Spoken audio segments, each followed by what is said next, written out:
Filmmakers compose and visually present each shot within a frame. Frames can be of wide expanses, close-up details, symmetrically balanced, or even off-kilter.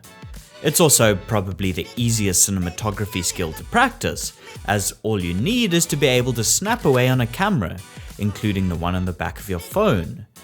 But what is it that makes a good frame? In this video, let's go over 5 different techniques which may help you frame with more of a cinematic eye and tell stories using only images. What we choose to include or exclude from each shot is a deliberate choice that any image maker should be aware of. Most shots, whether in cinematography or photography, can be broken down into 2 components: the subject, which the eye is most drawn to, and the background, which the subject is placed against. When filmmakers run through or block a scene with actors, one of the factors that they use to decide on the placement of the camera, and therefore the frame, is what background they want to place the subject against. The background does a few things. First and foremost, it's a way of conveying information within a shot.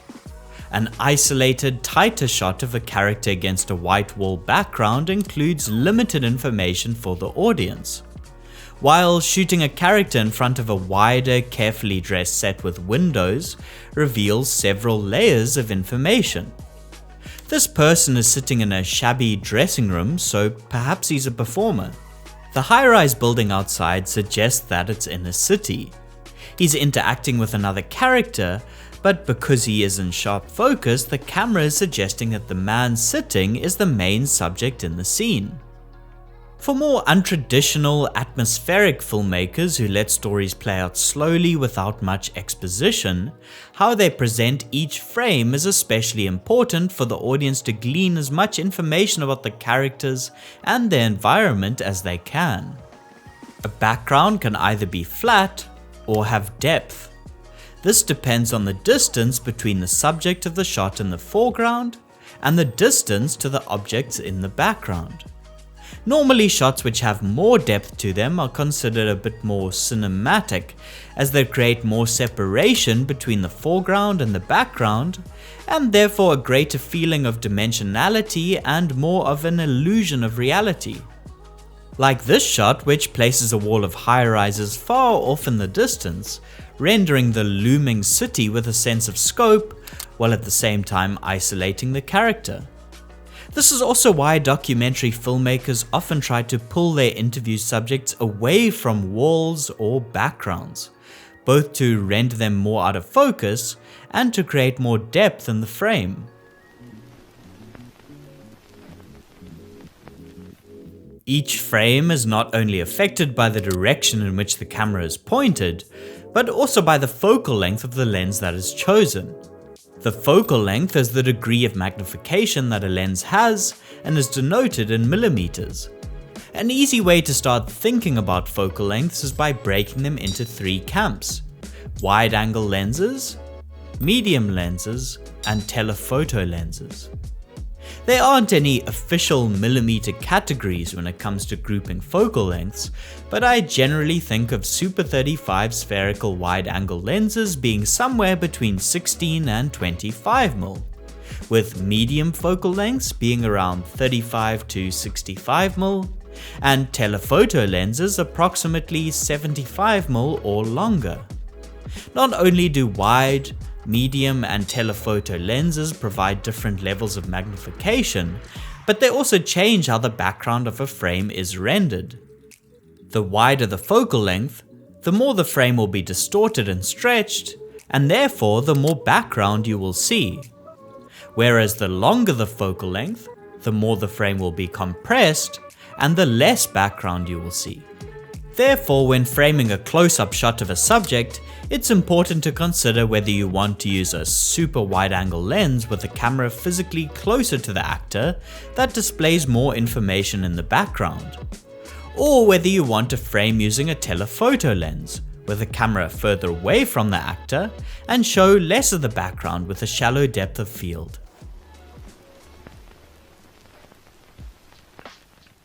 Although there's technically no right and wrong when it comes to framing, there are a few aesthetic and cinematic conventions or guidelines which have been widely adopted in filmmaking over the years. One of the foundational framing guidelines is called the rule of thirds.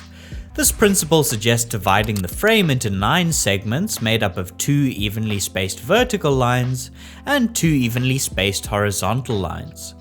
You then place the most visually strong elements in the frame, like the subject, along these lines or at the intersection of these lines.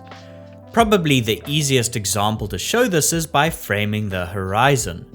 Usually cinematographers will either frame a landscape so that the sky portion occupies the top third of the frame and the earth portion occupies the bottom 2/3, or they will flip it and place the earth portion on the bottom third and the sky on the top 2/3. Another convention is the idea of leading lines. These are where objects in a frame are lined up compositionally so that they create an invisible path which guides the audience's gaze towards a specific part of the frame. These lines can be created in symmetrical frames by finding elements that lead to a centralized point, like a doorway where a character is standing. Filmmakers can also create a frame within a frame by composing the subject within a shape, like a mirror, a door, or a window, to create a more formal perspective.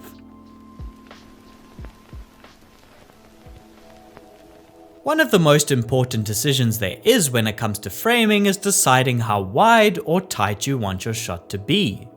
As we hinted at earlier, wider shots are great at establishing the environment around characters and familiarizing the audience with the geography of the film's world.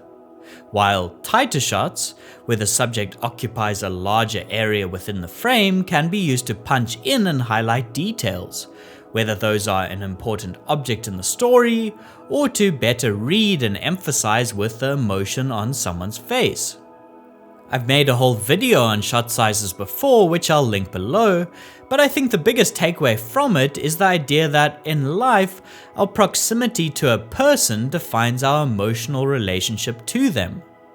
Therefore, the tighter we frame a shot on a character, the more intimate it feels, while wider compositions feel more emotionally neutral and observational.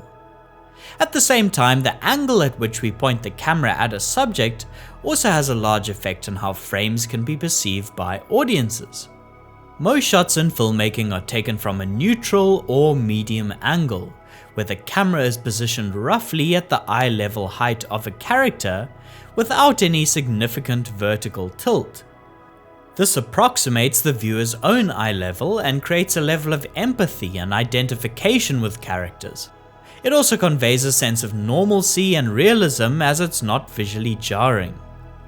Low angles, where the camera is positioned at a height below the character's eyeline and angled upward, create more of an uneven emotional connection, which is often used to make characters feel more powerful, physically larger, dominant, imposing, and stronger. While high angles, shot from a tall position with the camera tilted down, tend to have the inverse effect of creating a sense of vulnerability, diminished size, or weakness. Shots that are thought of as cinematic generally have a degree of balance to them. However, this balance can also be deliberately thrown off and subverted for effect. A balanced frame is one where no part of the image has an overwhelming visual weight from elements that throws off other areas. One way to think about this is in terms of negative space, empty areas in the frame without significant visual elements, and positive space, parts of the frame that draw the eye towards a focal point. Filmmakers can create a symmetrical balance by centrally framing a subject and then equally weighting areas of negative space against the middle area of positive space. Or they can frame shots with asymmetrical balance by placing the main subject in the image off-center and then weighting the other side of the image with elements of negative space. Other visual aspects like color or areas of light and shadow can also be layered to either achieve symmetrical or asymmetrical balance within a shot. When it comes to framing a dialogue scene between two characters, a common technique is to use a tick-tock or shot reverse shot, where each shot is taken from the same side of a 180-degree circle, in a way that may place the characters on opposite sides of the frame. This introduces another two framing concepts, breathing room and headroom. Breathing room is the amount of negative space between the subject and the edge of the frame. Traditionally, this space is left open in front of characters to give a sense of normalcy. Unless filmmakers want to deliberately introduce a bit more uncertainty or tension by leaving characters with limited or no breathing space. Headroom is the amount of space above a subject's head.